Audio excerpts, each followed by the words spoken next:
Testing, testing. All good, man. Well, congratulations on, a violent performance like that. So I guess what are the emotions to knock out someone like Mickey Gall here in front of Madison Square Garden? Oh, man, I can't really put it into words. Just thankful, blessed. I can't thank God Almighty enough for what he's given me. I'm extremely fortunate, I'm nothing without, the help of God, without the help of my team, and all the support that I get.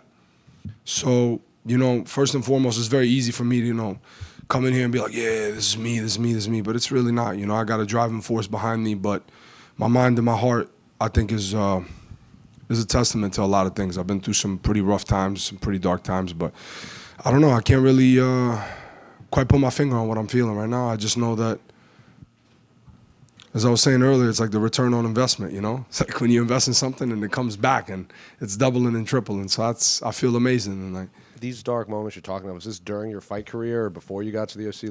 During the fight career, for sure. I think everybody has dark moments, but I think I probably had a lot of dark moments even before fighting. That's probably why I started fighting, right?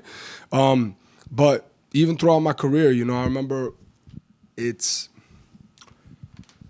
crazy to think, how life goes, right? If you would have asked me about a year and some change ago, if I would be here, I'd probably say no. I almost had I had a horrific neck injury that I thought was gonna derail everything. I thought it was gonna alter the way that I lived my life. My right arm completely atrophied for about 3 months.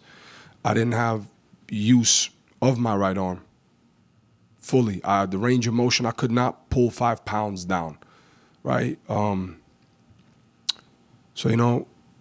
a lot of these emotions, a lot of these feelings are rushing back to me right now. And yeah, I don't know. I can't really, I don't know. Just the last one on that, just for clarification, I'm sure someone's going to listen to this. When you say you didn't think you would be here, did you mean fighting or just in general? I didn't know, man. I don't know. A lot. Sure. A lot. In terms of the fight against Mickey that played out, I think this is your first knockout win of your pro career. Obviously, it kept your stoppage. I think you're still perfect in stoppage wins. So I guess, did you see, is this how you saw the fight playing out? Because obviously Mickey is a high-level grappler. You're a high-level grappler. Oftentimes that can lead to a striking affair. So in terms of the actual fight, is this how you saw it happening? Absolutely. I'm a little disappointed in myself. Obviously tonight, I'm very proud of my performance. I think I did a great job, but I think in the past I didn't. I don't know why. I just I want to kick myself in my ass. I'm like, dude, what's wrong with you? Are you I grew up boxing. My family they're fanatical about boxing. And the Bronx is a big boxing borough. It has a home of a lot of fighters, a lot of great gyms. The first gym I ever stepped foot into was Morris Park Boxing Gym. Not far from here, and I'm gonna go train. I'm gonna go train there this week. But I don't know, man. I don't know why sometimes I've gotten in my own way, and it's just stupid. But I'm done with all of that. I flipped the switch. I don't care. So I guess what changes are going to be made in camp now, so you don't have these the flip is not giving the F straight up. Just whatever. It is what it is. Who cares? I'm here to do a job. I'm here for a good time, not a long time, right? Because nobody really has a long career. But I think I stopped feeling sorry for myself. It just whatever, At the end of the day, I knew nobody was gonna come save me, and I just had to save myself, and that's it, So if anybody's listening to this, I'm not trying to be a motivational speaker or anything like that, But if my ass could make it through some crazy hard times, anybody in this room, anybody outside in this world under the sun could do it. And moving forward, I mean, you fought in the Apex a lot. Now you got MSG, and even just looking at your record, you've not really had an easy fight. Or there's not really easy fights in the UFC, but it's these big names that you face. So I guess moving forward, is it going to be hard to, go back to possibly fighting the Apex after getting a KO win in MSG? I mean, it's tough because at the end of the day, as much as it's as crazy as it is to say, the Apex has kind of become a staple. You know what I mean? Like that Apex like saved everybody's life. You know what I mean during COVID. So I think there has to be a little bit of tribute. But if I'm not mistaken, I think the UFC is like starting to add a lot more fans for attendance and everything like that. So, I mean, the Apex is just like strict business. You know what I mean? But I don't mind it. I like the Apex. I like the crowd. I love MSG. I love New York. I'm a New Yorker through and through. You know, I know Texas is my home, and they've adopted me over there, and I could be kind of a redneck at times, but but till the day I die, I'm a city boy. So I guess when do you want to get back in there? Because it looks like you came out relatively unscathed. Honest to God, I want to just get back home. I know these past couple of months have been crazy hectic. I just want to decompress really quick. And you know, maybe February. I wouldn't mind Saudi Arabia. You know, I know that they're first. Yeah, I mean, there's still a little bit of time, right? And I get to, you know, get just a little chunky for Thanksgiving and my birthday tomorrow. So Happy birthday! Thank you, I appreciate it. So yeah, maybe Saudi Arabia, because I know New York City, state, and the feds are about to touch my taxes up today, baby. But I know they don't really do that in Saudi Arabia. So let's go. Those sheikhs got money to throw. Ramiz, right? Yes, sir. First of all, congratulations on the incredible victory. One of the things I heard about during your lead up to this fight is, you know, growing up in the Bronx, telling your family that you're going to fight here one day. Just talk to me about that. I mean, that's a pretty cool story. Man, it's crazy, right? The only thing I could think that would be bigger than this is like fighting at Yankee Stadium. You know what I mean? But I don't know if they could do. Maybe they could. You never know. They could do it in the stands. Yeah, they could. Yeah, 100%. Red Sox fan. Yeah, I mean, or they could just go to the Bronx and just like organize a street fight, put a cage right in the Bronx, and be like, all right, whoever's gonna attend this, I'll fight there. 100%. Nobody ever fights in the streets in the Bronx. Nah, they don't no more. They used to. But man, it's I swear to God, it's an indescribable feeling. You know, I don't really know what to say. Was I just me and John are the only two New Yorkers on the card tonight? Because Chris was supposed to fight, but yeah, man, I don't know. I didn't really think about that, but I just knew. I was like, you know, I'm gonna put on for the Bronx tonight, all 5 boroughs, and they deserve a show, you know. And anytime I come to fight, I always want to put on an exciting performance, right? So to come here and to do it tonight, I mean, I just feel elated, you know what I mean? Like, it just feels like I got to be myself tonight, you know, and I got to show what the gym knows, like everybody that I train with, like with Belal, with all these guys that they know, right? That I could do some spectacular and amazing things. And for me to just go out there and let it all hang out, like, was the best thing in the world. Plus, John's an upstate New York guy too, so. Well, what are we gonna start saying? Long Island's a part of the 5 boroughs now, guys? I'm joking. Staten Island, right? No, I'm joking. Obviously, you said you'd like to fight in Saudi Arabia. That'd be pretty cool. Is there someone in mind you wouldn't mind getting matched against? Man, I don't know. Like, I swear to God, right now I gotta like just go look. Maybe I might get active on social media again. It's been kind of good. I've been off social media for like 2 weeks. Kind of feel like a caveman a little bit. I don't even know what's going on, right? I'm just like chilling in my own world. Nothing in the world has changed in 2 weeks. No, probably not, right? Just people talking more shit. Something pretty big happened in the last 2 weeks. Oh, yeah. Yeah. He's coming today, baby. But I don't know. I mean, for me personally, I need to go look back, and I'm sure that there's a lot of exciting fights at welterweight, man. There's always welterweight's scrap, man. It's like one of the freaking biggest divisions, right, in the UFC, if I'm not mistaken. I think us and lightweight, right, are like the 2 biggest freaking Shark Tank of the divisions. But I mean, every division in the UFC is like kind of crazy now when you look at it. Congratulations. Thank you, brother. I appreciate that. Let me right here. Yes, sir. Internet loves it. What's the hat you put on Joe Rogan? Oh, that's an Albanian plis. That was my grandfather's, and it's like a tribal hat, right? And you know, hopefully you guys just tweet out to Joe Rogan. I don't got his personal cell number, but if you guys could tweet out to him, you guys are a lot more famous than I am. So tweet out to Joe. Just tell him to take care of that thing, please. It was my grandfather's. Yeah, he has. I gave it to him. And last one for me, real quick. What did you tweeted out Joe Rogan's name? What was that? In Albanian? What? Just you know what I'm talking. Oh, the shout out that I gave in Albanian. I was just telling the old Albanian diaspora, all the fans. I said this was my grandfather's hat. I'm giving it to him.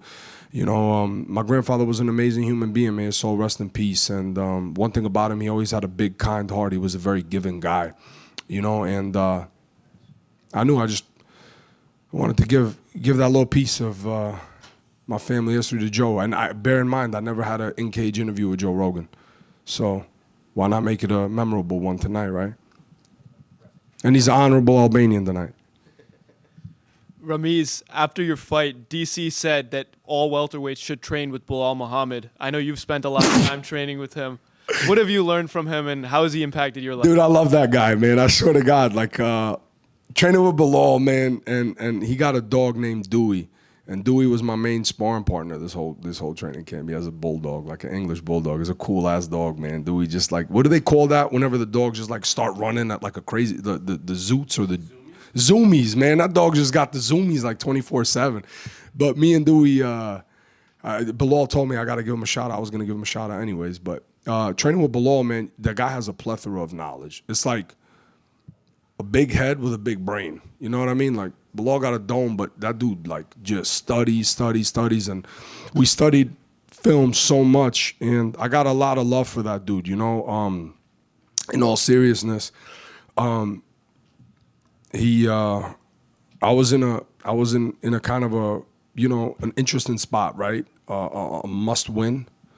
And I went and trained with the dude, and the hospitality that he shows, the knowledge that he has, you know, God's gonna bless him for a very long time, and I'm gonna always be there for him, the same way that he was there for me, because I never forget, you know, I never forget what people do for me, and you know, the acts of kindness, no matter how big or how small they are. So that dude is just, you know, inside and outside the cage. I never understood why he got so much hate. He's actually an extremely kind dude, and he's hilarious. He really is. He's funny. He's funny as hell. Training with the dude, too, is like, you learn so much from him, man. You learn so much from him.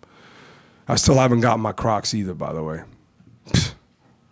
Hey, big brain Belal. Yeah, there you go, baby. Big brain below. Get him the Crocs, right? Yeah, that's it. Give me the Crocs. And one more for me. A couple of years ago, you were cornered by Jeff Neal and Belal Muhammad together. They were former opponents. Now they could fight again one day. Jeff is still a contender. Belal's a champ. How special is it to see both of them succeed together? Listen, at the end of the day, this is a sport, and the same way that I got love, admiration, and respect for Mickey, I have love and admiration and respect for both of those gentlemen. You know what I mean? And me and Jeff, we grew up in the training room in Dallas, and I've known Jeff for 10 years now. I got a lot of love for that dude. And I don't know, I carry a pretty special bond. I guess you could say, you know, sometimes I'm loyal to a fault, right? But if those two dudes ever fought each other, I pray to God it's for the most money, and that they're both safe and they're both happy. You know what I mean? Once they get done fighting. Both of those dudes deserve the world, you know what I mean? So to see them fighting at such a high level and staying there, you know, it's an amazing thing. I think it goes beyond the sport. You know, a lot of people, they try to instigate and do this and do that, but at the end of the day, when you look at it, we're all just trying to feed our families, and we're all just trying to take care of ourselves and be better humans. So we're not just animals in a cage, you know? Just one for me. Yes, sir. You came back from a devastating spine injury. You came out and lost your last fight. Is this the biggest moment of your career now, fighting in front of MSG, getting the win, and just being an inspiration to a lot of people that have dealt with serious injuries and been able to battle back? I would say it's definitely up there. You know, I know my last fight, it meant a lot to me just to get there. You know, obviously it wasn't the result that I wanted. I'm kind of frustrated with it. A lot went wrong that training camp, but you know, you live and you learn. You know, one thing I've learned is that you can't really fixate on the past. It already happened. You know, and tonight, it's like I kept telling myself backstage and this whole training camp, nothing matters but now. You know what I mean? Throughout this whole camp, I had to keep myself level-headed, because I couldn't think about MSG, right? Because it wasn't even here yet, you know? And that's something that I think my fighting career has taught me a lot, but I would say, like, this is definitely probably up there. Like, this is definitely it, right? Like, I could go on and win a championship. I could go on and make millions of dollars for the rest of my life. Like, this moment right here that I'm sharing with you guys, that I'm talking with you guys, this is like, you know, it's a very special thing to me, because, you know, as cliche as it sounds, I lost a lot of sleep, a lot of tears, a lot of blood, all of that stuff. But just to be here talking with you guys is like, it's an amazing feeling. I'm just taking it. All I got is now, right? All we got is now. This is just this present moment. And with that being said, yeah, I think this is gonna be one of the biggest moments of my life always, you know, and it's gonna be a moment like that's gonna be etched in my heart and my brain for a very long time, probably till the day I die. Yeah, 100%. Any other questions? All right, awesome. Thank you guys. You guys are awesome.